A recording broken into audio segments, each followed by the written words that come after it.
जी अस्सलाम वालेकुम बेटा। बेटा हम पेपर सॉल्व कर रहे हैं मार्च 2023 पेपर सॉल्व कर रहे हैं। ओके जी, question number 1 please. Define gravitational potential at a point. क्या होता है gravitational potential at a point? It is a work done per unit mass in bringing a mass from infinity to a point within the field. ठीक है, gravitational potential at a point is a work done per unit mass in bringing a mass from infinity to that point। तो अभी लिख लेंगे इसको। आगे कहते हैं एक Artemis is a spherical planet that may be assumed to be isolated in space.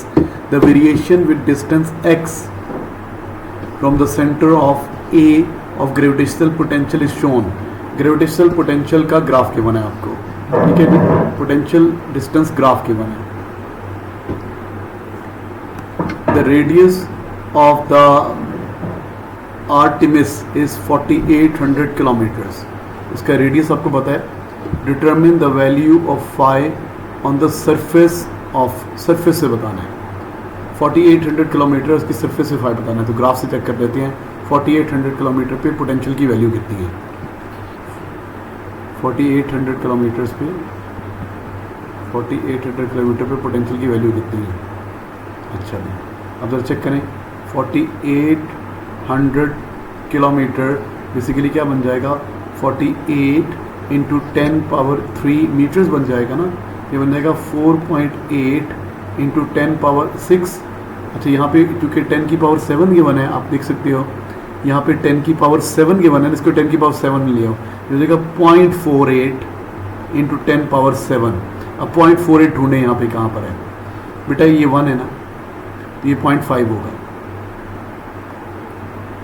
0.48 कहाँ पर होगा? एक डब्बा 0.05 के इक्वल है, एक डब्बा 0.05 के इक्वल है।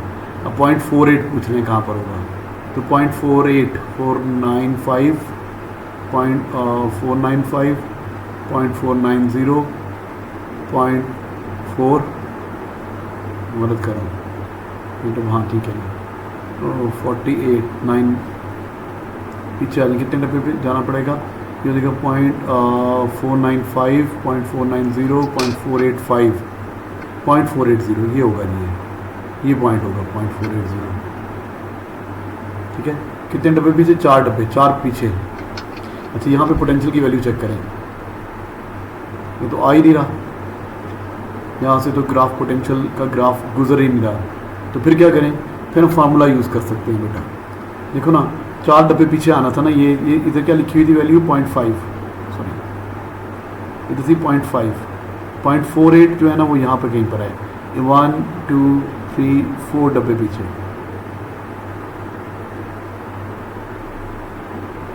0.480। यहाँ से तो ग्राफ गुजर ही नहीं रहा कि हम ग्राफ से वैल्यू लें। हम ग्राफ से वैल्यू नहीं ले सकते इसकी, ठीक है, तो फिर कैसे लेंगे? अच्छा बेटा, ग्राफ से तो ये वैल्यू नहीं मिल रही ना, कि ग्राफ तो गुजर ही नहीं ना 0.48 से ग्राफ गुजर ही नहीं ना 0.48 पोजीशन से। तो हम क्या करेंगे? हमें बताया फाई इज इक्वल टू क्या होता है? -GM/r होता है ना, तो माइनस को एक्सक्लूड कर दें, phi is inversely proportional to r। तो हम कह सकते हैं φ1 r1 is equal to φ2 r2। Okay, what is φ1? φ1 कितना है जनाब? कोई एक पॉइंट ले लेना जिसको φ1 r1 सपोज कर लें, इसको पढ़ना आसान है, ये वैल्यू पढ़ना आसान है। देखो एग्जैक्ट कोने से गुजर रही है, कौन सी वाली वैल्यू? ये वाली वैल्यू पढ़ना आसान है। ये r1 की वैल्यू है, उसके कॉरस्पॉन्डिंग फाई को पढ़ो, कितना है जिसके कॉरस्पॉन्डिंग, माउस क्यों नहीं नजर आता मुझे? कर सकती है ये वैल्यू पढ़ने, ये है जी 0.5, एक डब्बा 0.05 के इक्वल है, ये 9.5 0.95 0.90 0.85, ये 0.85। तो अब वैल्यू डाल दें, ये क्या वैल्यू होगी? 0.85, ये होगी φ1 की वैल्यू और ये होगी r1 की वैल्यू। और r2 की वैल्यू कितनी है? r2 की वैल्यू ये है, ये r2 की वैल्यू है, ये r2 है। 10⁻⁷ छोड़ दें तो r1 कितना है? 2, r2 कितना है? 0.48, φ1 कितना है? 0.85, φ2 क्या है? फाइंड आउट करना है। तो क्या रिलेशन होता है? φ1 r1 is equal to φ2 r2। Graph से नहीं आ रहा इसलिए ये रिलेशन यूज़ किया। φ1 की वैल्यू डालें यहाँ पे। व्हाट इज़ φ1 की वैल्यू? φ1 की वैल्यू कितनी थी? 0.85 मल्टीप्लाई बाय 2। φ2 की वैल्यू हमें फाइंड आउट करनी है, मल्टीप्लाई बाय r2 कितना है? 0.48। जरा सॉल्व करो इसको, क्या आंसर आता है? 2 into 0.85 divide by 48 into 0.85 divide by 0.48 3.54 और 3.54 आ रहा है। 3.54 आंसर आ जाएगा बेटा। मार्किंग स्कीम लिख रहे सही है कि नहीं? हाँ जी 3.54 यही आंसर है। इंटू 10⁻7 तो आएगा बेटा। जब आप यूज़ कर रहे होते हैं ना φ1 r1 is equal to φ2 r2, ये जो इस तरह का रिलेशन यूज़ कर रहे होते हैं तो फिर आपको यूनिट के ख्याल रखने की जरूरत नहीं होती, दोनों तरफ से कैंसिल आउट हो जाती है। तो आपका आंसर आ गया 3. माइनस में आएगा ऑब्वियसली, माइनस 3.54 या 55 इंटू 10 पावर जो साथ और भी था 10⁻7 जो उस पर कीजिए। Show that the mass of this much is this much, mass show करना है। अब आपको पता है पोटेंशियल का फार्मूला आता है, पोटेंशियल का फार्मूला होता है माइनस GM ओवर आर। तो फाई की वैल्यू आपने निकाल ली सरफेस के ऊपर, ये वैल्यू डाल दें। Minus 3.54 into 10⁻7 is equal to minus 6.67 into 10 power minus 11 G की वैल्यू m निकालना है। व्हाट इज r कितना था? 0.48, 4800 किलोमीटर था ना, 0.48 इंटू 10⁻7 था। तो सॉल्व करेंगे तो बेटा मैथ्स की वैल्यू आ रही है, कितनी आंसर आ रही है मैथ्स की वैल्यू? 10⁻24 किलोग्राम्स, ये मैथ्स की वैल्यू आ गई बेटा। Calculate the gravitational field strength at the surface, g की वैल्यू निकालनी है। ग्रेविटेशनल फील्ड स्ट्रेंथ होती है minus GM over R square, minus GM over R square values डाल दें।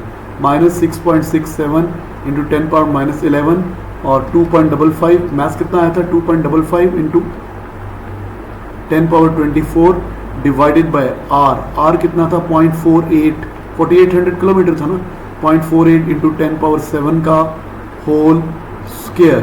सब कुछ करने के बाद जी की वैल्यू क्या आ रही है बेटा बताओ? 7.4 न्यूटन पर केजी आ रही है। चेक कर लीजिएगा मैथड ये मार्किंग स्कीम से, आपको मैं मार्किंग स्कीम से देख के बता रहा हूँ, मेरा कैलकुलेटर नहीं है। आगे कहते हैं a satellite is an orbit at a fix position above a point on the surface of Artemis. The satellite is located above the equator of Artemis at a height above the surface where the gravitational field strength is this much. अब gravitational field strength given है, calculate the period निकालना है इसको।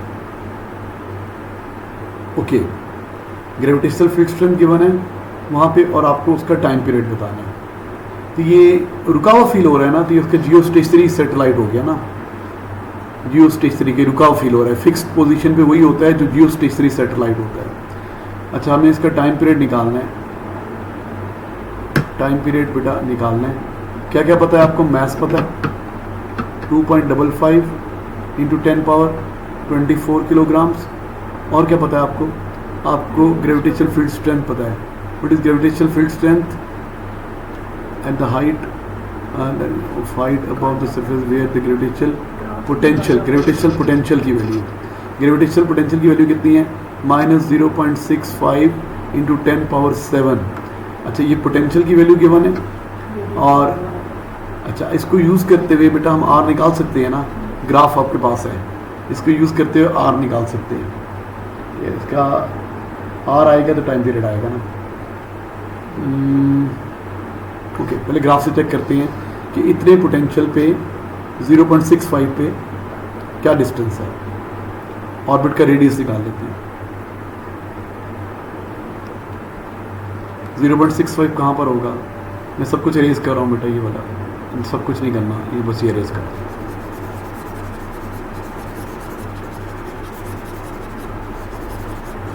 Potential की value 0.65 into 10 power 7 है ना। Potential की value 0.65, 0.5, 0.55, 6065 ये पॉइंट है। यहाँ पे पोटेंशियल की वैल्यू 0.65 और यहाँ से रेडियस चेक करना है।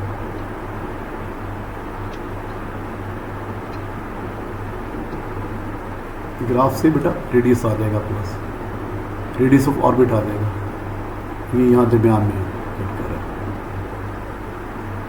दरमियान से ऊपर आ रहा है।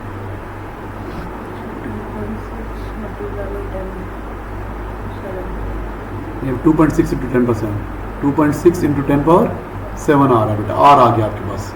अच्छा अब आर आपके पास है, पोटेंशियल आपके पास, व्हाट इज आर की वैल्यू? आर के लिए 2.6 इंटू 10 पावर 7 मीटर्स आर की वैल्यू है, और एम भी है आपके पास 2.55 into 10 power 24 kilograms.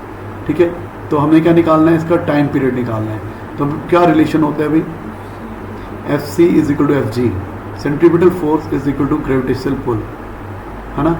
Centripetal force की जगह पे क्या आ जाएगा? एम आर ओमेगा स्क्वायर, ये तो एक G M M over R square is equal to M R omega square. Math satellite का मैथ तो कैंसिल हो गया, तो G M is equal to R cube, और ओमेगा की जगह पे क्या आ जाएगा? 2 pi by T whole square. अब टी स्क्वायर को सब्जेक्ट बना लें, टी स्क्वायर किसके इक्वल हो जाएगा? 4 pi square R cube over G M. अब बेटा आपके पास सब वैल्यूज़ हैं, आर की वैल्यू भी है जो अपने ग्राफ से ले ली, जी की वैल्यू भी है, एम की वैल्यू भी है, 4 पाई स्क्वायर भी। अच्छा आपने ये नहीं कहना sir G M is equal to G R square नहीं होता?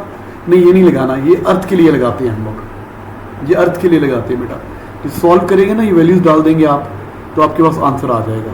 ठीक है, टाइम पीरियड आ जाएगा, कितना आता है टाइम पीरियड इसका? 19 सेकंड्स में आ रहा होता है ना, फिर सेकंड्स में आएगा, फिर आवर्स में चेंज कर लेंगे इसको। 3600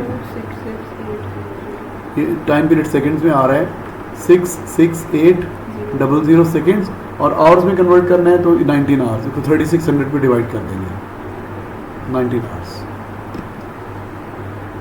अच्छा बेटा आगे कहता है state one similarity and one difference between gravitational potential due two point mass and electric potential due two point charge. Okay, similarity क्या है? पोटेंशियल एट इन्फिनिटी दोनों का जीरो होता है, potential at infinity is zero, ये similarity है दोनों में। डिफरेंस क्या है? Gravitational potential is only negative, लेकिन जो इलेक्ट्रिक पोटेंशियल होता है पॉजिटिव और नेगेटिव दोनों हो सकते हैं, ये डिफरेंस है। अट्रैक्टिव और रिपल्सिव भी कह सकते हैं, अट्रैक्टिव और रिपल्सिव भी कह सकते हैं इसको। अच्छा बेटा नेक्स्ट प्लीज, क्वेश्चन नंबर 2। ये क्वेश्चन जरा मुश्किल से ही हुआ है ना। State what is meant by ideal gas. Ideal gas क्या होती है? It is an imaginary gas that obeys PV is equal to constant at all pressure, temperature and volumes. It obeys all the gases और all the temperature, pressure and volumes. A fixed mass of helium gas is sealed in a container. The helium gas has a pressure of this much and a volume of this much and temperature of this much. The volume of the container is rapidly decreased. Volume इतना कर दिया, pressure इतना हो गया और temperature इतना हो गया, ठीक है। No thermal energy enters or leaves the helium gas. Show that helium behaves as an ideal gas. Helium behaves an ideal gas तब होगा जब इस इक्वेशन को ओबे करेगी। कौन सी इक्वेशन होती है? P V is equal to N R T को ओबे करेगी, या P one V one over T one किसके इक्वल हो जाएगा? P two V two over T two. तो यहाँ पे आप इसका प्रोडक्ट निकाल लें, P one V one over T one का आंसर निकालें, और यहाँ पे इसका P two V two over T two का आंसर निकालें, दोनों का आंसर सेम होगा। टेम्परेचर केल्विन में लेना है, तो आप देखेंगे इन दोनों का आंसर सेम आ रहा होगा, ठीक है। तो प्रेशर भी पता है, वॉल्यूम भी पता है। अब यूनिट चाहे वही रहने दें, इसको सीएम क्यूब में रहने दें, बेशक मीटर क्यूब में चेंज कर लेंगे तो भी ठीक है, सीएम क्यूब में रहने देंगे तो भी चलेगा, और टेम्परेचर को जरूर आपने केल्विन में चेंज करना है। तो चलिए मैं कर देता हूँ, 1.1 into 10 power 5 P, what is V1? 540 CM cube है ना, तो मीटर क्यूब में करेंगे तो -6 आ जाएगा। पीवी ओवर टी, पी कितना हो जाएगा? 270, 27 डिवाइडेड बाई 273, 300। इसका आंसर निकाल दें, ये आ गया P1 V1 और T1। इसका आंसर कितना आ रहा है? ओके, इसका आंसर मुझे चेक करने दो। अच्छा,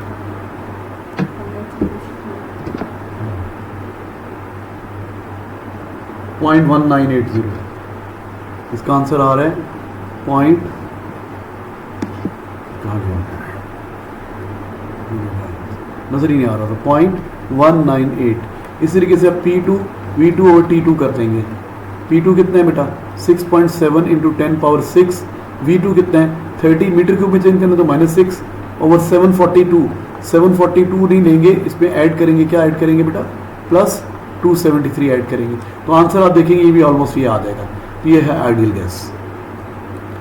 अच्छा आगे कहते हैं the first law of thermodynamics may be defined as U is equal to Q plus W। Increase in energy क्या होता है, heat transfer to the system, और ये W क्या होता है, work done on the system. Use first law of thermodynamics to explain why the temperature of the helium gas increases। Why use the first law of thermodynamics to explain why the temperature of helium gas increases। Okay, हमने क्या था, हमने volume कम कर दिया था,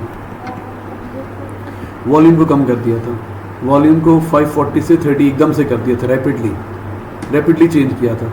अच्छा बेटा rapid change किया तो आपको पता है Q क्या हो गया, हीट को आने जाने का टाइम नहीं मिलेगा ना, ये ए डायबिटिक प्रोसेस होगा ना, Q तो 0 हो जाएगा। अब डेल्टा U किसके इक्वल हो गया, वर्क डन के, और आपको पता है वॉल्यूम कम गया ना, as volume is decrease therefore work done on, ये वर्क डन ऑन होता है, work done on the system is positive, work done on the system is positive. तो जब ये पॉजिटिव है तो इसका मतलब क्या हुआ, delta U is also positive, तो पॉजिटिव के इक्वल होगा ना, डेल्टा U इज ऑल्सो, जब ये टर्म बेटा पॉजिटिव है, फॉर एग्जाम्पल ये पॉजिटिव 10 है तो डेल्टा U भी क्या होगा, पॉजिटिव 10 ही होगा ना। अच्छा अब डेल्टा U पॉजिटिव का मतलब क्या हुआ, पॉजिटिव का मतलब क्या हुआ, it is increasing, that is it is increasing. और डेल्टा U कब बढ़ती है, जब स्टेट चेंज हो, मेल्टिंग हो, बॉइलिंग हो और टेम्परेचर चेंज हो, तो therefore temperature is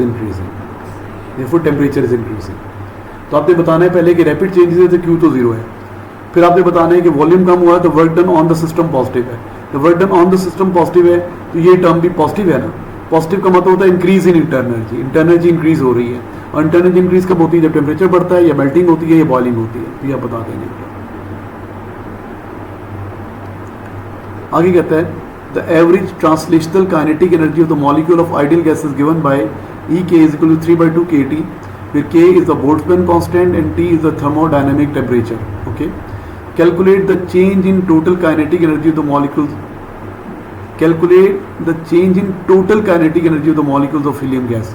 change in total kinetic energy निकालनी है। अच्छा अब change in kinetic energy कैसे निकालेंगे, EK is equal to 3/2 K into delta T कर लेंगे, तो चेंज इन काइनेटिक एनर्जी आ जाएगा। देखो अगर आप टेम्परेचर यूज करोगे तो काइनेटिक एनर्जी आएगा ना, अगर आप डिफरेंस इन टेम्परेचर यूज करोगे तो डिफरेंस इन काइनेटिक एनर्जी आ जाएगा एक मॉलिक्यूल की, और फिर इसको नंबर ऑफ मॉलिक्यूल से मल्टीप्लाई कर देंगे। नंबर ऑफ मॉलिक्यूल्स गिवन थे क्वेश्चन में,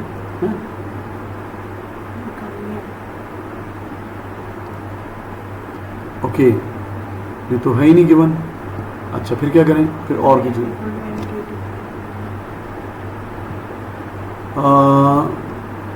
ठीक है जी, ठीक है P गिवन है, V गिवन, ठीक है हो जाएगा। ये जो आपने निकाली है ना, ये चेंज इन काइनेटिक एनर्जी है एक मॉलिक्यूल की बेटा, बेसिकली ये चीज होती है ना mean kinetic energy. What is this thing, mean kinetic energy, mean change in kinetic energy एक मॉलिक्यूल की एनर्जी है। तो आपको total change in kinetic energy निकालना है ना, total change in kinetic energy कैसे आएगा, तब नंबर ऑफ मॉलिक्यूल्स को अब इससे मल्टीप्लाई कर दोगे, 3/2 K डेल्टा T से मल्टीप्लाई करोगे, ठीक है। अब n कैसे आएगा, तो तुम्हें पता है PV इज इक्वल टू क्या होता है, NKT, किसी एक वैल्यू को यूज कर लें, P1 V1 और ये T1 यूज कर लें, तो इसको यूज करेंगे तो बेटा n की वैल्यू आ जाएगी। तो व्हाट वाज प्रेशर 1, प्रेशर 1 क्या था, 1.1 इंटू 10⁻5, हाँ लिखो 1.1 इंटू 10⁻5, V1 कितना था 540 cm³ था ना, इंटू 10⁻6, n निकालना है, K कितना होता है 1.38 इंटू 10⁻23, और टेम्परेचर कितना था, केल्विन में टेम्परेचर चाहिए, पहले 27 था ना, 27, तो केल्विन कितना बन गया 300। बेटा इसको यूज करेंगे तो आपके पास क्या आ जाएगा, n आ जाएगा, इसको यूज़ करेंगे तो आपके पास n की वैल्यू आ जाएगी। ओके, अब n की वैल्यू को यहाँ पे सब्सटीट्यूट करेंगे, ठीक है, जो भी n की वैल्यू आएगी उसको यहाँ पे सब्सटीट्यूट करेंगे कि आपको पता है। और डेल्टा टी क्या है? Change in temperature. पहले टेम्परेचर कितना था? 300 केल्विन, बाद में टेम्परेचर कितना हो गया? अच्छा, आप सेल्सियस में भी डिफरेंस ले सकते हो, डिफरेंस दोनों में चलेगा। T1 की वैल्यू कितनी थी मैं लिख देता हूँ, T1 था 27 डिग्री सेल्सियस, T2 कितना था? 742 डिग्री सेल्सियस। तो डेल्टा टी इनको माइनस करें, 742 माइनस 27 करो, माइनस माइनस 27 कितना है? 715। बेटा 715 आप कहेंगे सर तो डिग्री में यूज किया। बेटा चेंज इन टेम्परेचर जो होता है ना, चेंज इन टेम्परेचर वो केल्विन और सेल्सियस में सेम होता है। अब आपके पास ये वैल्यू आ गई है, तो डेल्टा टी पे ये लिखेंगे, के पे बोल्टजमैन कांस्टेंट लिखेंगे और एन में ये जो आंसर आया वो लिख देंगे, तो आपके पास आ जाएगा चेंज इन काइनेटिक एनर्जी। ठीक है भाई, आगे चलते हैं। आगे कहते हैं the mass of the nitrogen gas in another container is 24 gram, mass 24 gram है, टेम्परेचर आपको गिवन है 27, the gas is cool to its boiling point, cool to boiling point पे कूल किया इसको, assuming that gas condenses to liquid, for the change the specific heat capacity of nitrogen is this much, for this change the specific heat capacity of nitrogen gas is this much, the specific latent heat of vaporization is this much, determine the thermal energy removed from nitrogen gas। Okay, तो इसका पहले हम cooling curve बना लेते हैं। Cooling curve हम क्या बनाते हैं? Cooling curve. यहाँ पे बनाते हैं बेटा टेम्परेचर, यहाँ पे बनाते हैं टाइम। अच्छा, इनिशियल टेम्परेचर कितना है? 27। कूलिंग करनी हीटिंग कर्व, हीटिंग है cooling curve. The mass of nitrogen in a container is this much, the gas is cooled to its boiling point -196। Okay, cool किया, -196 पे लेंगे, एक्सेस को चेंज करना पड़ेगा।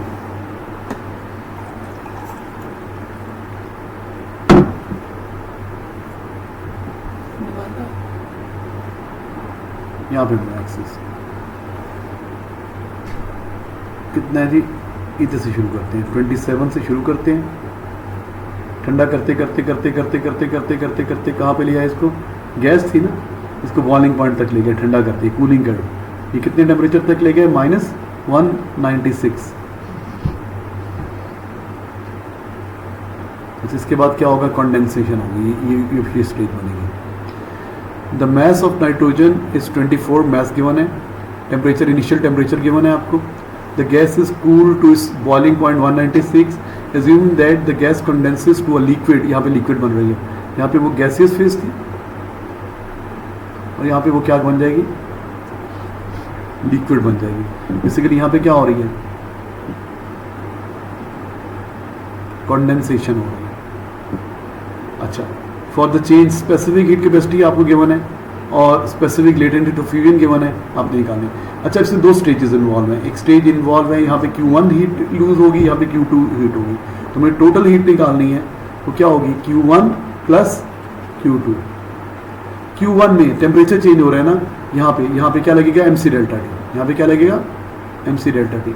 और Q2 में क्या लग जाएगा? ML, यहाँ पे स्टेट चेंज हो रही है। अच्छा, अब वैल्यूज डाल दें। मैस कितना था? 24 ग्राम्स है ना, तो उसको 1000 पे डिवाइड करें। स्पेसिफिक हीट कैपेसिटी कितनी थी? 1.04 किलो जॉल्स है, तो 1000 से मल्टीप्लाई करेंगे 1040। चेंज इन टेम्परेचर कितना है? 27 माइनस 196, 27 माइनस -196, तो 27 प्लस 196 जो हो जाएगा 223। चेक करो जरा, 223 टेम्परेचर हो जाएगा 223। अच्छा, प्लस ml 24/1000 और लेटेंट हीट कितनी है बेटा? 199 किलो जॉल्स है ना, 199 किलो जॉल। अच्छा, अगर आप किलो जॉल में यूज़ कर लेते तो आंसर डायरेक्ट किलो जॉल में आता था, मैंने जॉल में यूज़ कर लिया है, तो 199 के आगे 0 0 0 3 0 लगा दें। ये 3 0 से इधर से कट गए, अच्छा, इसको सिंप्लीफाई किया तो आपका आंसर आ जाएगा, सब कुछ करने के बाद बताओ। आपका आंसर आ जाएगा 10,300। आपका आंसर आ जाएगा सब कुछ करने के बाद 10,300 जॉल्स। किलो जॉल्स में बताना है तो 10.3 किलो जॉल 1000 पे डिवाइड कर दें। तो बेटा इसकी कूलिंग कर्व बना लेना तो बहुत इजी हो जाएगा आपके लिए। नेक्स्ट